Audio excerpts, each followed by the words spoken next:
బొప్పాయి పండులో చాలా రకాలైనటువంటి విటమిన్స్ ఉంటాయి అనటంలో ఎటువంటి అతిశయోక్తి లేదు. ఇందులో పపాయన అనే ఎంజైమ్ ఉంటుంది, పీచు పదార్థము ఎక్కువగా ఉంటుంది. అదేవిధంగా vitamin C, vitamin A, vitamin E, vitamin K లాంటివి లభ్యమవుతాయి. మినరల్స్ కనుక చూసుకుంటే calcium, manganese, magnesium, phosphorus, iron, copper లాంటివి లభ్యమవుతాయి. అదేవిధంగా యాంటీ ఆక్సిడెంట్స్ కూడా ఇందులో ఉంటాయి. పపాయన ఎంజైమ్ ఉండటం వల్ల మలబద్ధకాన్ని తగ్గిస్తుంది, జీర్ణక్రియను మెరుగుపరుస్తుంది.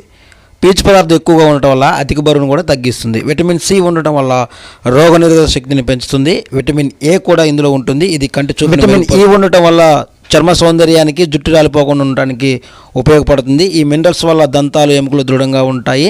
విటమిన్ కే ఎక్కువగా ఉండటం వల్ల కిడ్నీ సమస్యలు, అదేవిధంగా లివర్ సమస్యలను తగ్గిస్తుంది. యాంటీ ఆక్సిడెంట్ ఉండటం వల్ల క్యాన్సర్ అనేది రాదు.